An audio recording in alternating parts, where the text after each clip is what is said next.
Welcome into Locked On Knicks. Precious Achiuwa re-signs with the Knicks on a one-year, $6 million contract. Is the backup center position fully solved now? We get into that next on Locked On Knicks.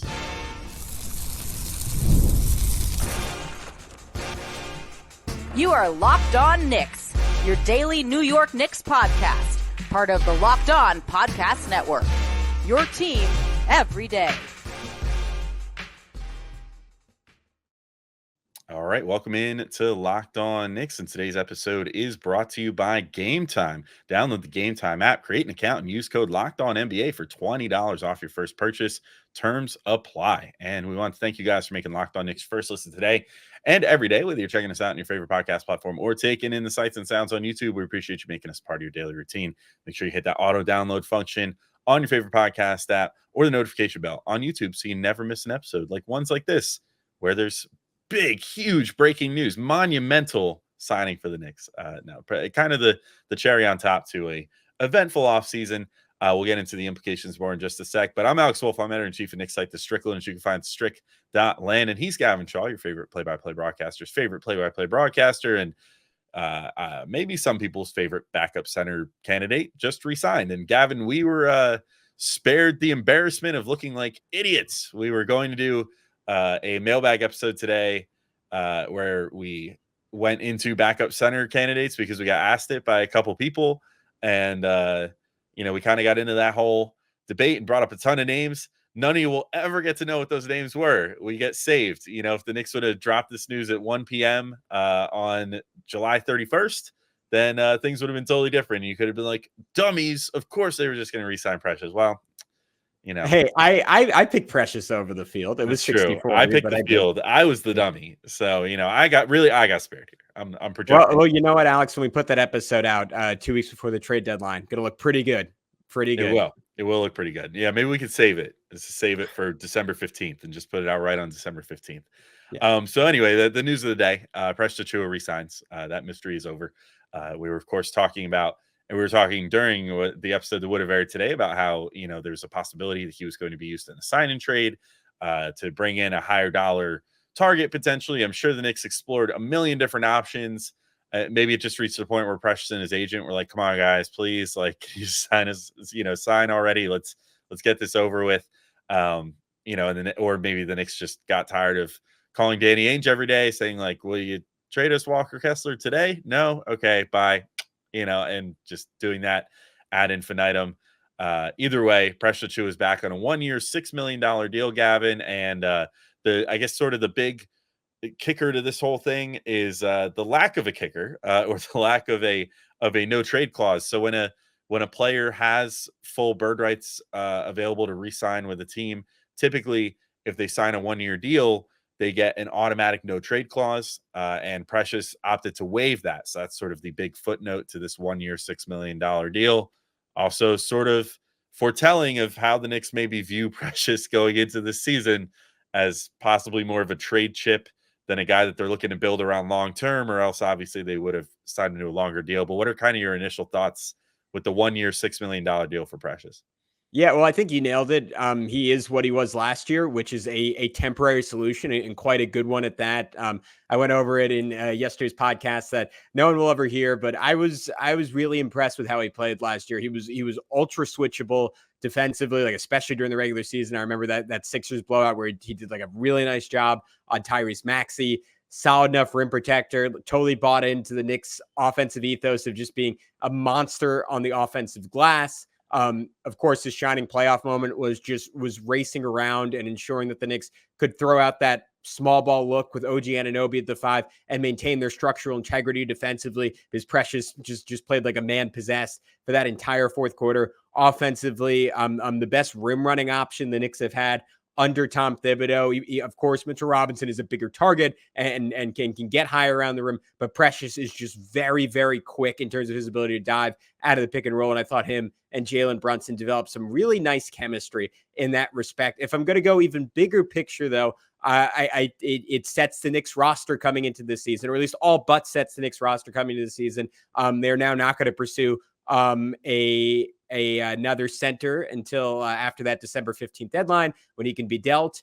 And I think even more notably, they're not going to try to make another star trade involving Julius Randle, or it's extremely unlikely in my mind because they would have to now trade another rotation guy instead of it just being Randle and Precious on whatever salary was necessary to make that work. And in turn, you could assume it's more likely that Julius Randle gets an extension before the start of the year. So there are direct implications, obviously, for the Knicks center situation, but it just sort of feels like this is going to be the roster as a whole. Of course, with that trade, that no trade clause waived, you can throw in the caveat that it might not be their roster the whole season, which is good because I'm not sure if that center position is good enough to win a championship right now. Yeah, it's worth noting too. The Knicks still have the taxpayer mid-level exception to spend as well, so that's worth about a little over $5 million, which they could sign a player, I think, to a maximum of a 2-year deal with that, or maybe it's a minimum of a 2-year deal. I forget. Maybe it just has to straight up be a 2-year deal. I just don't think you could sign someone to a 1-year deal using that. Either way, they have a $5 million chunk of change that they can throw at one other free agent. Now, who that might be or what position they might try to address, I don't know. Maybe they're going to try to keep that in their back pocket until, maybe if there's a surprise player that gets cut during training camps or something to make roster space, or if there's someone with a late guarantee date, which I find kind of unlikely. Most guarantee dates have passed already. I don't know that there are too many more left to go by that would, be partial guarantees are more rare in the NBA as far as like going all the way up to training camp and stuff like that, unless you're like literally an Exhibit 10 player that's right on the fringe of the roster, more likely to make the G League, that kind of thing. So I think that there's a decent chance that they try to spend the money on someone. I'd have to look at who the best remaining free agents are, but they probably look to get someone that they could be like, hey, we want to get someone who's a decent enough depth piece that like teams won't look at this $5 million player and say this person's a flat out negative. And that way that person could be included in a trade potentially. And the Knicks, maybe with what, so I'll give away one of the guys. I think probably the best guy that you brought up in the episode that will never be was like Robert Williams with Portland. Kind of makes perfect sense for the Knicks. I feel like he would play exactly how they would want a big to play. I think he's a decent passer, like really good defensive, rim runner, like all the good things that you want out of a center. If you're the Knicks, like I think Robert Williams can do. He makes $12.5 million. So if you have Precious making 6, another player making like roughly 5.5, and then a Jericho Sims or a campaign or something like that as sort of the cherry on top to finish that deal off, then you can come in sending out more money than you're taking back, which would be crucial for the Knicks, thanks to all the aprons and all that stuff. And give yourself a player that could potentially be like that finishing piece to take you towards contention. So yeah, I think it's more than likely that Precious is not going to be with the Knicks for the long haul this year, unfortunately. That said, I mean, even if he is, like, I think you could do worse. And maybe it just inspires Tibbs to play small a little more because, like, if you're playing with Precious, you're sort of inherently playing small, even if he doesn't play small. I But mean, like, same height and wingspan as OG Anunoby. Let's just throw that out there. I guess that's true. When you think about that, it just doesn't feel that way because he's not. No. Yeah. He doesn't have those defensive instincts that OG does, and it just feels like he plays a little more ground bound of a style of defense that's not going to get you those blocks around the rim and that sort of rim defense that you're used to. But he also rebounds a heck of a lot better than OG Anunoby, I think, especially on the offensive glass, which is super valuable to the Knicks. So, I guess it's sort of like what's the skill you're going to value more. And then obviously OG shoots threes, which is a huge advantage and can put the ball on the floor a little bit and stuff like that. So it's going to create some interesting situations, I think, lineup wise, which maybe is something we could talk about in the next segment. I think, this, I guess it doesn't really change things too much from the Knicks perspective because you're sort of just looking at the Isaiah Hartenstein-less Knicks that, you had for part of last year, when he was dealing with, the Achilles injury and stuff like that and minutes limits and whatever. So, I think there's some maybe sort of interesting lineups you can come up with that involve Precious though. So let's just take our first break here real quick and come back in. We'll talk about, the lineups that the Knicks can do with Precious, what this means for at least the near-term future as far as, what they're going to do as a team going into the season. And we want to tell you about our good friends over at GameTime. So GameTime is an authorized ticket marketplace to Major League Baseball, which makes getting tickets faster and easier. Prices on the GameTime app actually go down the closer it gets to the first pitch, with killer last-minute deals, all-in prices views from your seat, and their lowest price guarantee. GameTime takes the guesswork out of buying MLB tickets. They also offer priority last-minute deals, which allow you to save up to 60% off buying last-minute tickets for sports, concerts, comedy, theater, etc. They're my go-to when buying tickets for both the MLB and the NBA because of that. Plus their lowest price guarantee, which means if you find a lower price on another ticketing service, GameTime will credit you 110% of the difference, making them inherently the best option. You literally cannot find a better option where you're going to pay a lower price. And GameTime ticket coverage means your purchase covered the most flexible customer service policy in the entire ticketing industry. So take the guesswork out of buying MLB tickets with GameTime. Download the GameTime app, create an account, and use code LOCKEDONNBA for $20 off your first purchase. Terms apply. Again, create an account and redeem code LOCKEDONNBA for $20 off. Download GameTime today. Last minute tickets, lowest price guaranteed. All right. So the point I was trying to make there by saying Precious and OG, essentially the same measurables. And I double checked. OG actually is a 1.5 inch longer wingspan, which is insane. Is that like what makes it small ball when OG's at center and not small ball when Precious is at center, right? And I feel like that's a point that I'm going to be bringing up a lot the first half of this year. And if you want to tell me the rationale behind not playing OG there is to preserve him, I totally understand that. And that's totally reasonable. You don't want to go to that lineup more than 7-8 minutes a night because you don't want OG Anunoby to take the pounding that's inherent to playing center in the NBA, especially at 6'8", 240 pounds. Like, I am 100% on board, and let Precious be an innings eater in that respect. That being said, in terms of the benefits you get on both ends of the floor, having OG Anunoby at the 5 versus Precious Achiuwa at the 5 are like just innumerable.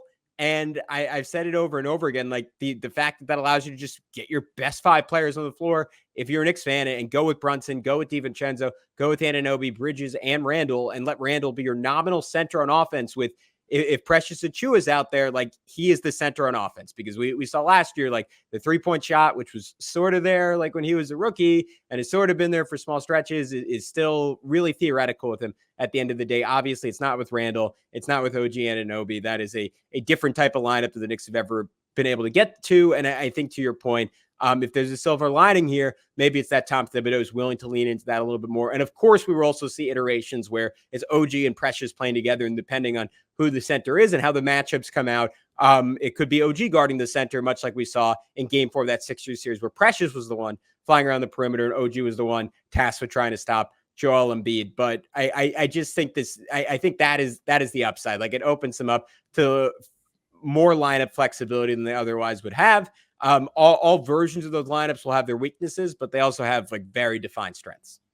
Yeah, it's kind of interesting because I could see a world where maybe Tibbs runs a 9-man rotation any given night, but it's not always the same 9-man rotation. And maybe this is assuming a little much of him, even for all the growth that he's gone through.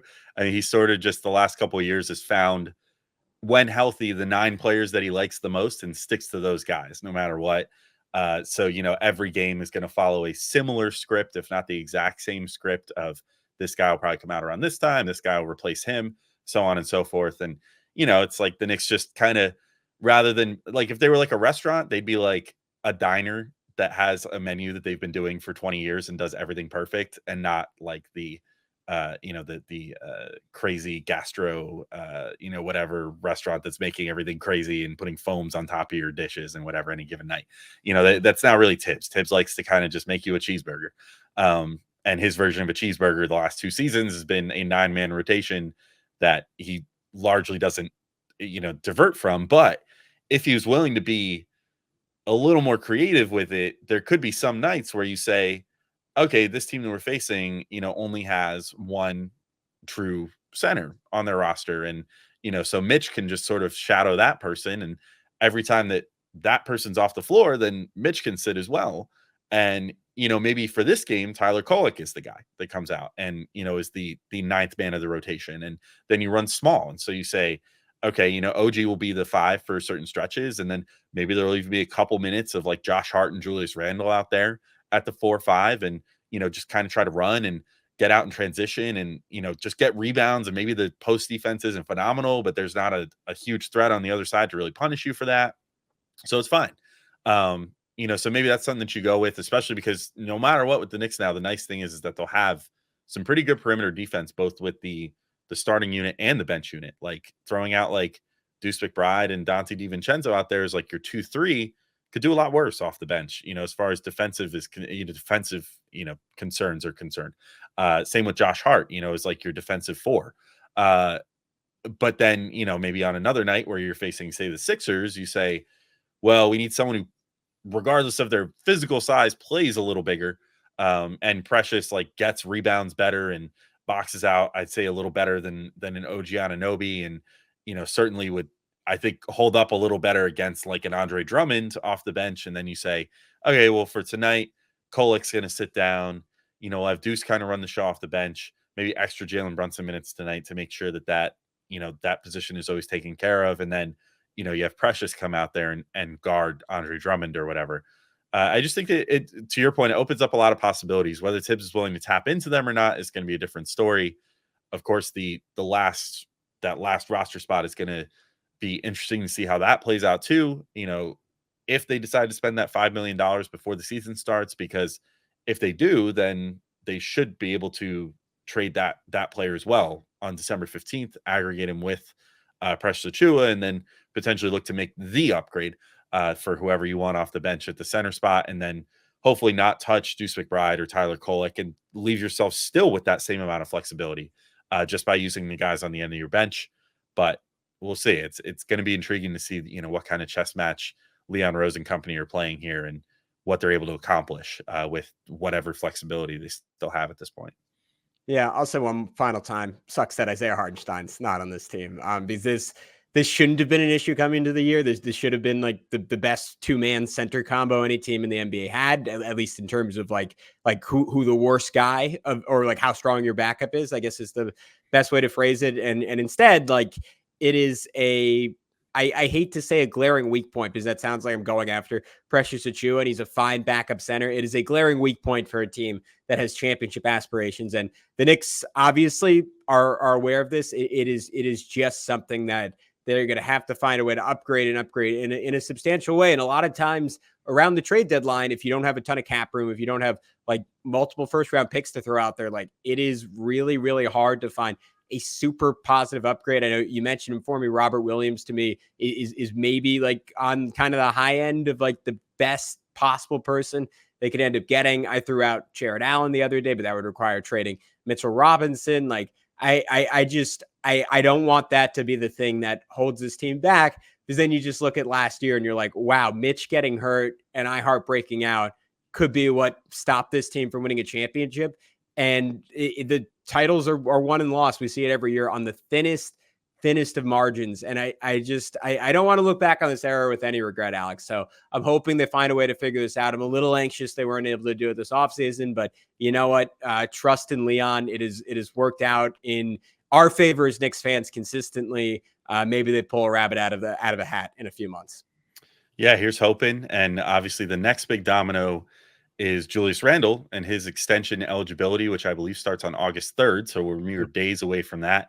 And that is a great segue into our final segment. So the episode that is not completely lost. We're going to still serve you guys up. We had a nice conversation about Julius Randle and how he's viewed around the league. We were going to open the show that would have been today with that.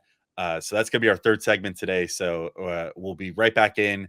We're going to talk through Julius Randle and why, much like the late, great Rodney Dangerfield, he seems to get no respect around the league. So that's coming up in just a second.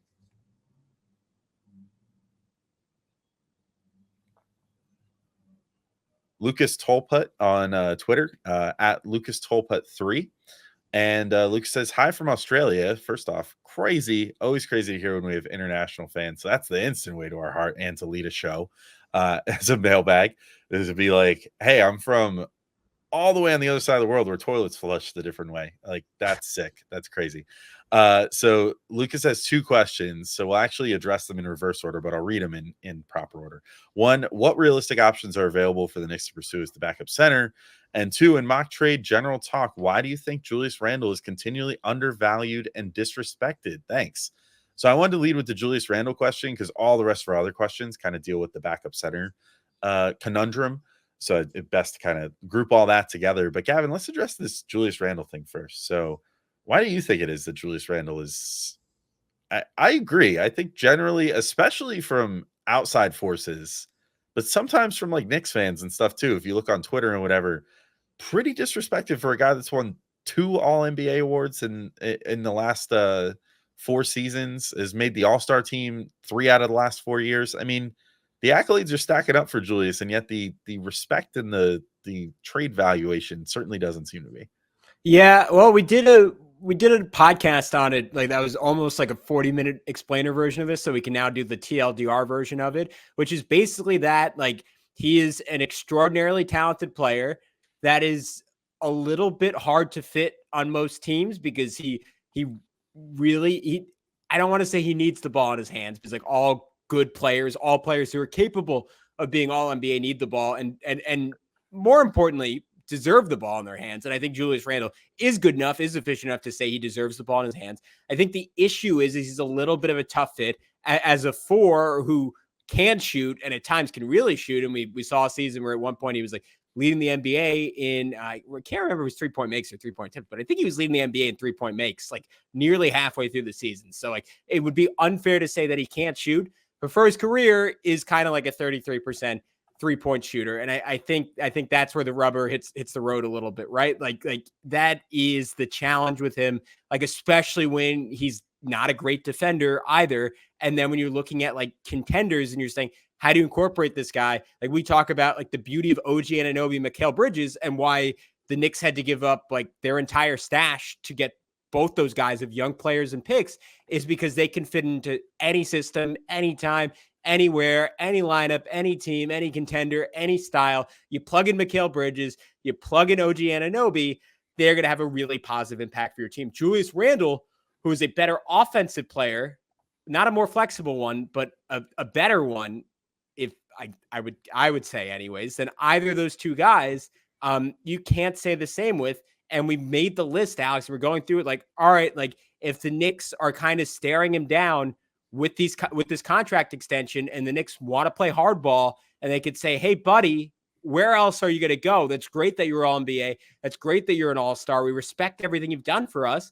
but where is your leverage? Like we both kind of came down to the fact that Julius just doesn't have a lot of it if he wants to keep playing for a great team, because there really isn't another one in the NBA that you can look at and say like, all right, he's a picture perfect fit there. The one that I saw thrown around at different points this offseason that's kind of interesting was Dallas. And even that's like a little bit tough because again, like Kyrie's so ball dominant, Luka's ball dominant. Like, how does it look if Julius is a 3rd star?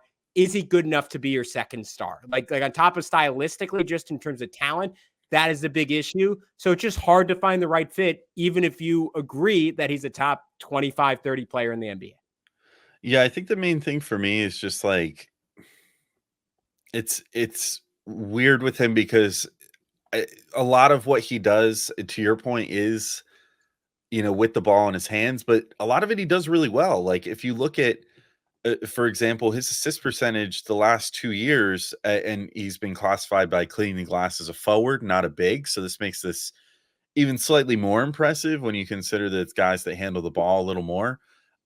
86th percentile in assist percentage in 22-23, and then up that number to 92nd percentile at almost 22% assist percentage this past year. Like he moves the ball really well. He finds shooters really well. And you could argue that the Knicks the Knicks might be set up the best they've ever been for him, as well as Jalen Brunson. But I mean, the fact that you now have the amount of shooters that you have around him, we might see a career high in assists for Julius this year. And it might be, he might find a new version of himself and average close to a triple double this year because of the amount that he's probably going to be trusted with drawing doubles, retaining, his scoring ability and the ability to put the ball on the floor and get all the way to the rim, to shoot those mid-range shots that, we know he has always had in his bag and that he's been good at ever since 20 to 21.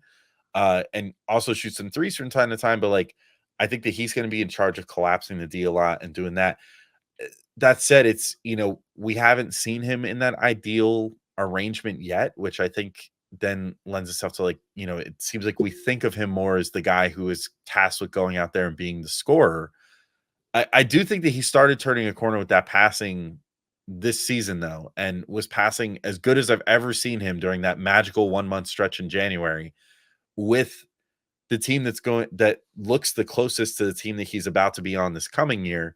For that reason, I think if he can capture some of that, I think that he'll look a lot more valuable, like, very quickly in this coming season. But I think just a lot of it with him is just people are still kind of caught in the past with him too, and still think back even to the ill-fated 21-22 season to shape some of their takes on him of like, oh, he's selfish, oh, he doesn't like to move the ball, like, he needs the ball to be successful. They think back to like 20-21 when he was like running the offense like he was Giannis out there, like very like heliocentric, like everything had to revolve around him for the Knicks to be good. And I just don't think he's been that player for the last like 2 years. So I do think that he's been a little, I won't say a little, I think he's being a lot undervalued, like in terms of like trade, proposals and stuff like that. When people come up with the mock trades, like, he's a guy that can, whether he's an elite 3-point shooter or not, through, getting to the rim, through free throws, through the threes that he does make, like through everything that he does, he could score 24 to 25 points per game for you. Like in the NBA, that's no small feat. He can also do that while averaging like 5 to 7 assists potentially. Like, that's crazy. And then he does all that while still averaging 11 boards a game. And they're not like cheap rebounds either. Like, some of them are like offensive boards that he gets because of a guy like a Mitchell Robinson boxing out so well and creating that opportunity for him. But a lot of them are like really tough boards that he gets in there and fights for and then puts up and gets you second chance points and starts fast breaks for you when he gets a defensive rebound. Like, he does a lot of really good stuff. And I think that he has his limitations, but I think his limitations are sometimes overblown compared to other players. And I think it has to do a lot with the fact he's on the Knicks, and it's the same sort of stuff that led to this past season, national analysts like just brain wiping themselves of everything that Jalen Brunson did in the previous year's playoffs and the previous year and going, I don't think this guy could be the top scorer on a playoff team. I mean, what's he even done in the playoffs? Averaged 35 points a game, whatever.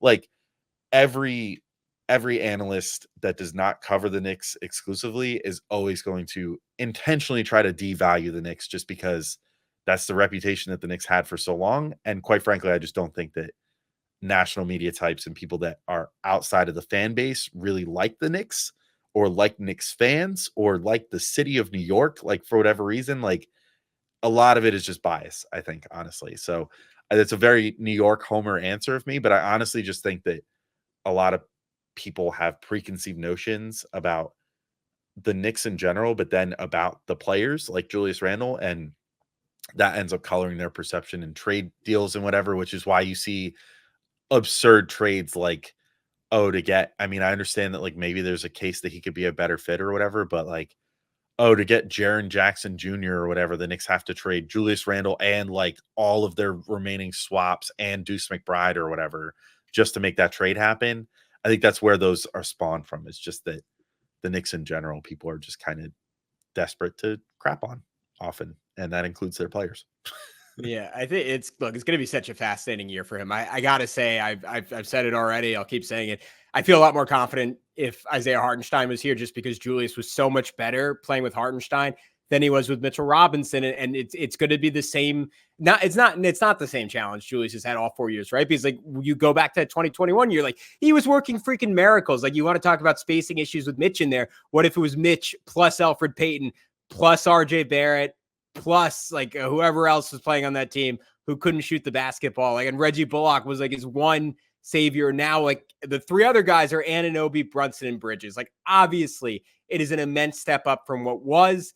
It could still be better. And I still hope they figure out a way to add a 5 that can shoot the basketball, or crazy idea on offense, play Julius at the 5, take advantage of the fact that you have one of the most flexible defenders in the league in OG Anunoby, and let him thrive that way, because for as much efficiency as he's going to lose when Mitch is on the floor, he could gain it all back. getting to play some minutes at the center spot. That'll put an extraordinary amount of pressure on him defensively, and we'll have to see if he's up for that. This will make or break him in the sense that, like, some of those trades that look like ugly and horrific, like if he has an awful season, like we might look at those and say, all right, like maybe that's not so crazy. If he has like the best season he can have, like you're going to look at those trades and get to say, well, one, you're going to have a championship. Two, you're going to get to look at those trades and say, well, even if we wanted to trade him, like that's BS, like that's bias. So I think it's all going to be decided this year. And I think he knows, even coming off a major injury, like those are the expectations for him. And it's going to be pretty cool to see if he can meet them. All right. We hope you guys enjoyed that Julius Randle segment. That's all for today. So we'll be back in case there's any new news. We'll get to it, tomorrow and beyond. But if not, we're still working through you guys' mailbag questions that you sent in for this week. So be sure to hit us if you have any new questions, anything that comes to mind with the Precious signing. You can hit us up on Twitter at Locked On Knicks. You can just comment under this video if you want, if you're on YouTube, whatever you want to do. LockedOnKnicks@gmail.com. Screw it. Send us an email if you want to. Whatever you're feeling, we love to hear from you guys and hear what you want to hear us talk about. But until next time, thank you all for listening, and we'll talk to you soon. Peace out, everybody.